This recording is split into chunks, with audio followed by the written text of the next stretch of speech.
TNPSC group 4 group 2 ஆகிய போட்டித் தேர்வுக்கு தயாரும் மாணவர்களுக்காக 8ஆம் வகுப்பு தமிழ் புதிய பாடத்திட்டத்தின் அடிப்படையில் முக்கியமான வினாக்கள் இங்கே கொடுத்துருக்கோம்.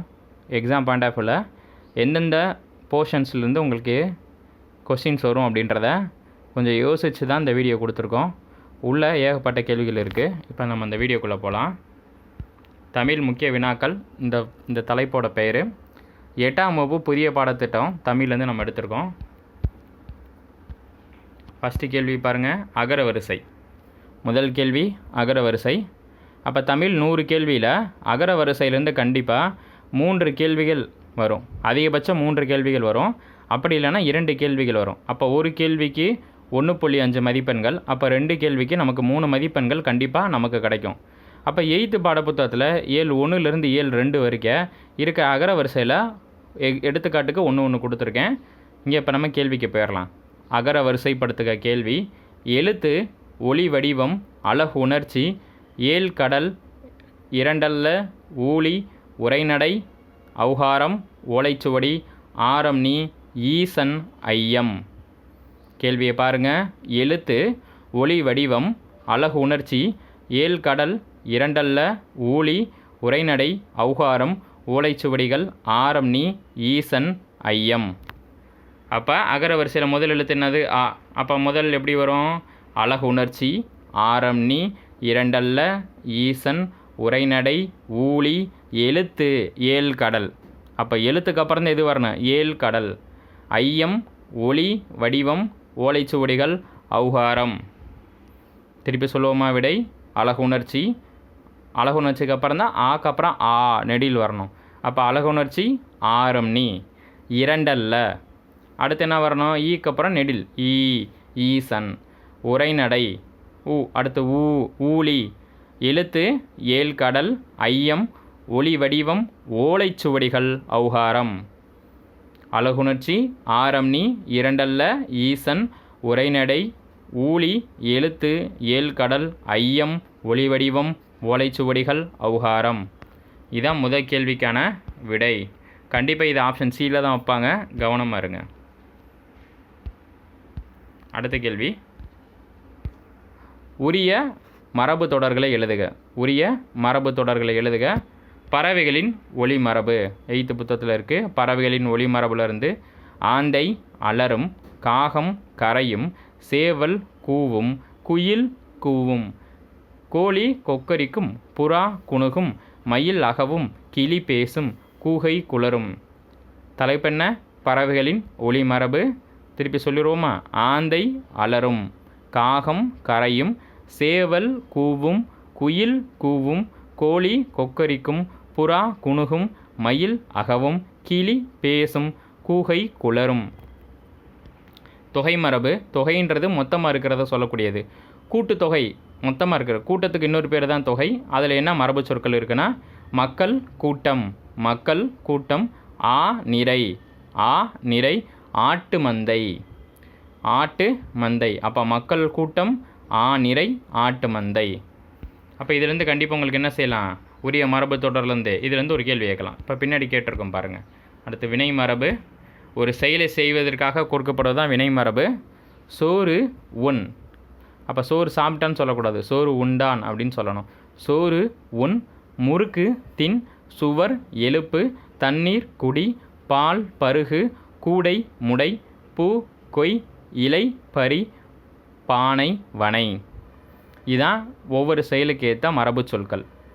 சோறு உண், முறுக்கு தின், சுவர் எழுப்பு, தண்ணீர் குடி, பால் பருகு, கூடை முடை, பூ கொய், இலை பறி, பானை வனை.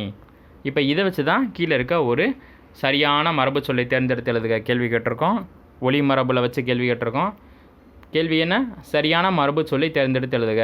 அப்போ இதிலேருந்து எத்தனை கேள்விகள் வரும்னா 2 கேள்விகள் மினிமம் வரும். சரியான மரபு சொற்களை தேர்ந்தெடுத்து எழுதுக. கோழி டேஸ்ன்னு கொடுத்துருவாங்க. அப்போ சரியான மரபு சொல்லுன்னா கோழி கொக்கரிக்கும். அது எதில் வருது? ஒளி மரபில் வருது. எங்கே வருது? ஒளி மரபில் வருது. அப்போ கோழி கொக்கரிக்கும். பால் பருகு எதில் வருது? வினை மரபில் வருது. இங்கே இருக்கா வினை மரபு. பால் பருகு. சோறு உண், சோறு உண். இங்கே மேலே ஃபஸ்ட் ஒன்று இருக்கா வினை மரபில்.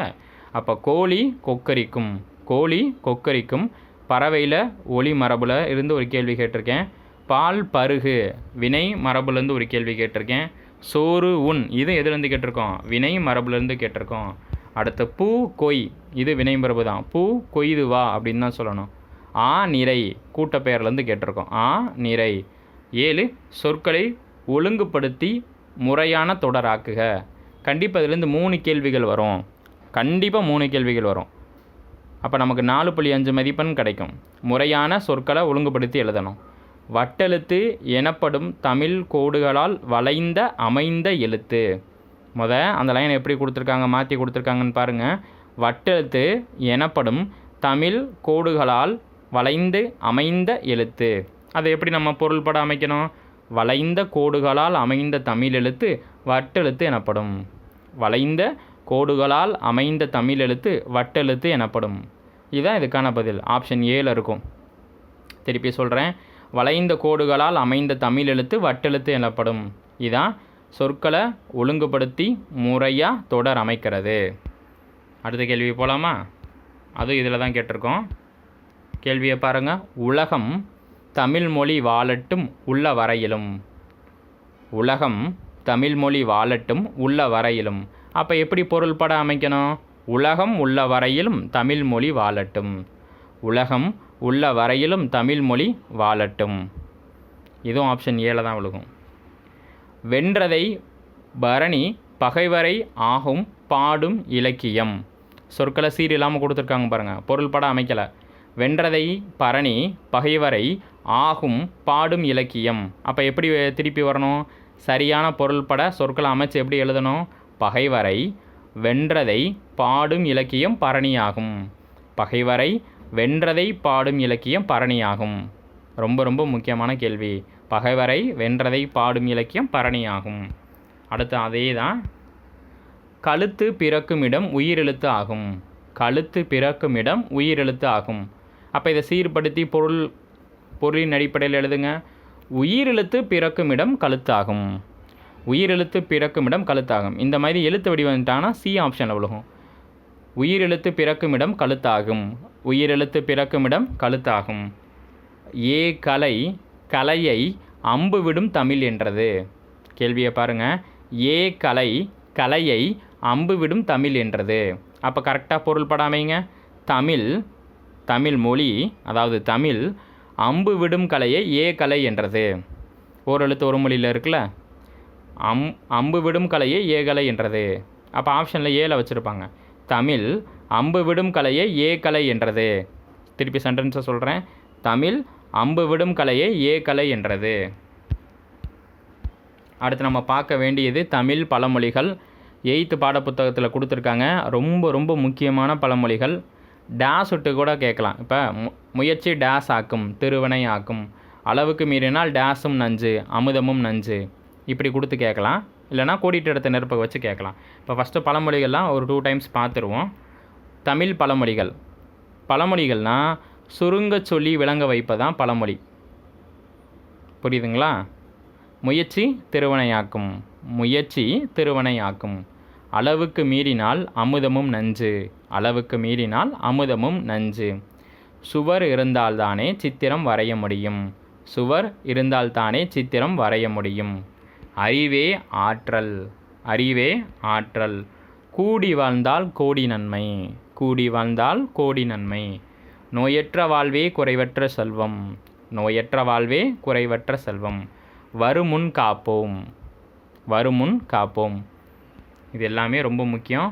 முயற்சி திருவினையாக்கும், அளவுக்கு மீறினால் அமுதமும் நஞ்சு, சுவர் இருந்தால்தானே சித்திரம் வரைய முடியும், அறிவே ஆற்றல், கூடி வாழ்ந்தால் கோடி நன்மை, நோயற்ற வாழ்வே குறைவற்ற செல்வம், வருமுன் காப்போம்.